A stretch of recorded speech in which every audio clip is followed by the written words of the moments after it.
Mas mapapadali na ang pag-renew ng driver's license dahil gagawin na itong online. Bukod sa less hassle ang proseso, makakaiwas pa raw ito sa mga fixer. Nasa frontline ng balitang yan si Gerard de la Peña. Nag-absent pa sa trabaho ang delivery van driver na si Ramil para mag-renew ng kanyang driver's license sa Land Transportation Office. Ilang oras daw kasi ang kailangan niyang ilaan dito, kaya nag-absent na lang daw siya. Paalam lang naman kasi kailangan ko na i-renew kasi di pwede mag-drive na paso na yung lisensya natin. Pero ngayon, hindi nakakailanganin ng mga driver na expired na ang lisensya na personal na magpunta sa LTO. Ang renewal ng lisensya, pwede nang gawin online. Ang kailangan lang gawin, i-download ang eGov app at hanapin ang LTO at ang driver's license renewal.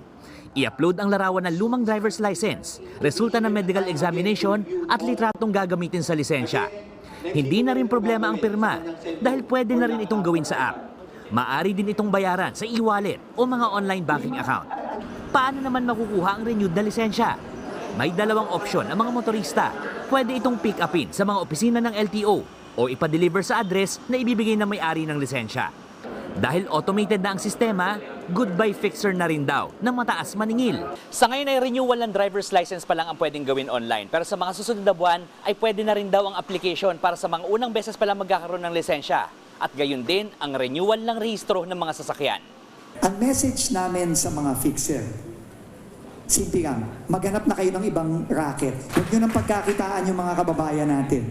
Plano rin ng Department of Information and Communications Technology na gawing available sa app ang iba pang frontline services ng pamahalaan. Nagbabalita mula sa frontline, Gerard de la Peña, News 5. Mga kapatid, Mean Los Baños po, huwag magpahuli sa mga balita at impormasyong dapat ninyong malaman. Para sa mas malawak na balitaan at diskusyon, mag-follow at mag-subscribe na sa social media pages ng News 5.